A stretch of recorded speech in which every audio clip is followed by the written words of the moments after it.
Hi, my name is Mike, and today I'm going to be talking about building out an RF kit. Now, several months ago, I posted a video on this camera here. It's an EOS R, and I purchased it late last year. And the R is not a new camera by any means, but what I like about it is that it has the 30 megapixels that I was used to from the 5D Mark IV, and it is a great size and form factor. Now, when I picked up that camera, I wasn't 100% sold on mirrorless, but from what everybody was saying, mirrorless was the way to go. Since then, I am totally sold on mirrorless. It has so many benefits, and I'm going in all in on that platform. Now, before then, I was shooting with something like this. This is actually a 5D Mark II. I had the 5D Mark IV, which I recently sold.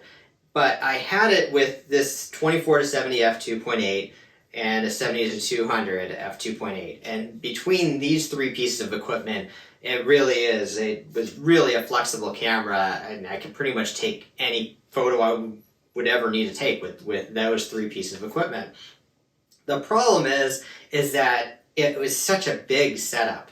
I mean, you could even see here the difference between the 5D and the R. And both of these are full frame cameras with similar quality, but there's a ton of features that this has that this doesn't, and it's smaller to boot. So I really do like having the switch. I have a wide range of lenses that I've collected over the last 10-15 years that I've been doing photography. And most of these lenses I purchased when I was doing professional work, event photography and so forth. Nowadays, though, I'm not doing a whole lot of events. Most of the photography I'm doing is just personal in nature, traveling, hiking and so forth. I want to be taking pictures out in nature and so forth. And that was one of the reasons why the EOS R was a good fit for me, because I didn't need the dual card slots and so forth to make sure I had an instant backup of every photo I took.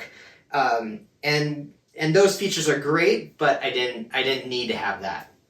And so the R was a great fit for me. It's been a great camera so far. What I wanted to do was run through the lenses that I have that I've picked up at various times, like I said, the last 10 years or so, and what I'm planning to do, because really my goal is to have a full RF setup, because I can't see myself having even this camera I have up for sale now. So yeah, let's run through them. First, I'm going to talk about the primes. Now, on this side, I have three primes here. I have a 35 millimeter, a 50 millimeter, and an 85. And all three of them I enjoy taking photos with. The 35 actually is the RF model. This is the second RF lens I've bought after the 24-105. And I really like taking photos with this lens. It's a good lens. It's lightweight, and so if you just want a small setup, again, if I'm hiking or something like that, I don't want a lot of weight with me, this is great. This has macro abilities, and it opens all the way up to f1.8, which is nice when I'm walking around in the evening and want to take evening photos, even evening portraits. So this for sure is going to become part of my RF kit, and I think it might be my only prime for RF system, but more about that in a minute. Now, the 50 millimeter, this is the f1.8 STM version, and a lot of people say that this should be the first lens you buy after you buy a camera with a kit lens. And I would agree with that. It really is a good focal length to be at. I just found that I didn't use it that often. I would tend either to want to go wider or more a telephoto. And so I would find myself picking up either the 35 or the 85. And so, I don't know, I'm tempted not to sell this lens. Maybe I'll just use it adapted. But I don't think that it's going to be, it is a candidate to sell, and I don't think I'll replace it. Just because, like I said, most of the time I either want to go wide or telephoto. So let's move on to the 85. This one I am torn on. because I love the 85mm focal length. It is so nice for portraits. And with the f1.8, the background is it just melts away. And furthermore, this lens here in particular is just a great lens because it's really fast focusing, and so it's good for like indoor sports like basketball, where you don't have a lot of light. This is a fantastic lens for that. The thing is, I'm not sure. I don't use it that often, and it has an overlap with the 70-200, which I'll talk a little bit more about later on. Granted, the 7200 doesn't open as wide as the f1.8, but it's close enough. And honestly, I want to simplify my kit, and so this is, even though this is a great lens, it's a really good candidate to just sell it and not replace it. So then comes down to the whole, what's your walk-around lens? Here I have a 24-70 f2.8, and here's the 24-105 f4. And I guess you can already see that I made my decision of which one of these to go with. The thing is that I had the 24-70 for events, and it's great for events, but I almost never use it at f2.8. It's just there. Most of the time when you're doing a walk around, if you're doing portraits, you would want it to open up more. But otherwise, if you're out, I don't know, just touring some area or going someplace new, you're going to be opened up at f5.6 or f8 anyway. And so carrying around a lens that has a more limited focal length and is a lot heavier just doesn't make sense. The 24-105 has been a lens I've loved for a long time. I had the EF version, the version 1, and that one there, like I found myself using it all the time. It's a lens that has a really great focal length. It goes all the way up to 105 instead of just 70, and it has IS as well, and it's quite a bit lighter and quite a bit cheaper than the f2.8 model. And so, really, but even if price wasn't a consideration, I think I would still choose this lens here, just because I feel like it's so much more flexible for what I use it for. And so most likely I'll be selling this lens. The only reason I would keep this lens is maybe if I continue to do some event work down the line. It's a great lens to have if you're indoors in a dark situation and you want to freeze the action. But since I'm not doing that too often, it's a pretty good candidate for me to sell this one, actually. Now let's move on to the other zooms. Now for these, I have coverage from ultra wide to telephoto and super telephoto. This here is the EF 16-35 f4, and it's a great lens. It has IS, and it's fairly lightweight because it's only an f4. And for what you use it for, most of the time you use a lens like this and you do it for a landscape photography, and you're at f8 anyway. And so this lens is just perfect for that. It's really sharp. It has minimal distortion, not a lot of chromatic aberration or anything like that. It's a fantastic lens. Canon recently came out with the RF equivalent to this. It's a 14-35 f4.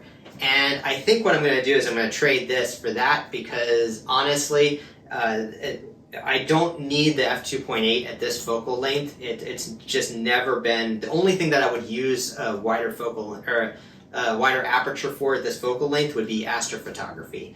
And I don't do that often enough to make it worthwhile for the extra weight and size and so forth.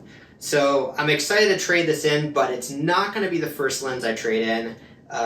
Because honestly, the size is about the same, EF to RF. RF's a little bit smaller, of course. And I enjoy this lens so much already. But it's on the short list of trading this in soon, and the RF 14-35 will be in my final kit.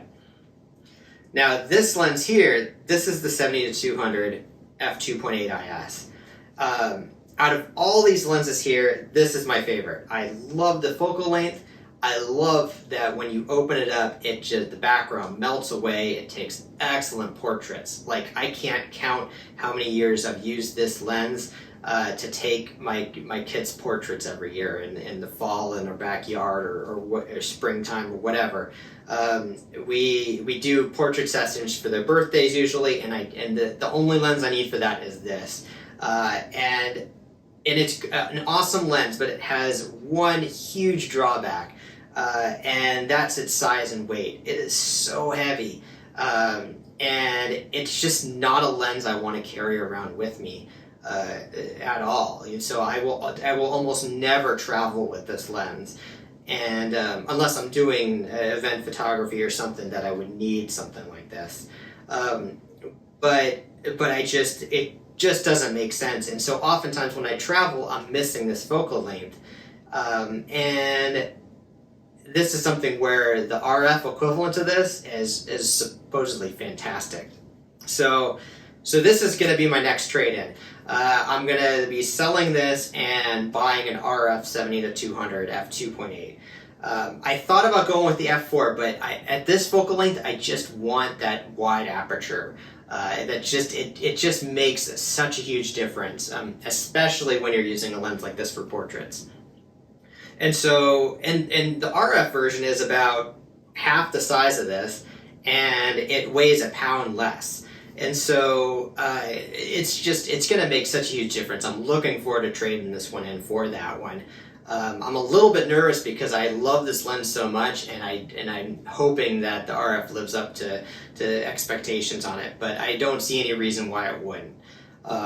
So anyway, that's my next step there. Now this last lens is a little bit more difficult. I bought this several years ago. This is a 1-400. It's a version 1, so it's an older lens.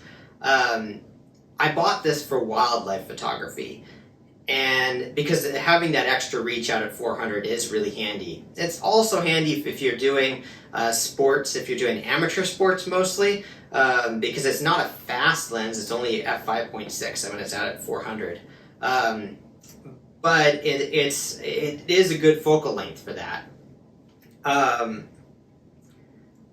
I think it's a good lens, and there is an equivalent. There's a 1-500 millimeter lens for the RF series, and in that one would be slightly smaller and would weigh less than this one, and it has quite a bit sharper images that it provides. But I'm not sold on actually replacing this lens yet. And the reason for that is because I don't use this lens too often anymore. I used to be really into wildlife photography, and certainly if I was going to like a national park or something, like traveling, then I would take this lens with me, no question. But right now, it's very rare that I'll actually pull this lens out, and to drop the kind of money that it costs for the new 1-500, it just doesn't feel like it would be worthwhile for the amount that I would actually use it. And so if there's one lens in this whole set that I would keep and adapt EF to RF, it would probably be this one. So anyway, that one I'm probably going to keep. But what will that leave me with after I do all this trading and selling and everything else?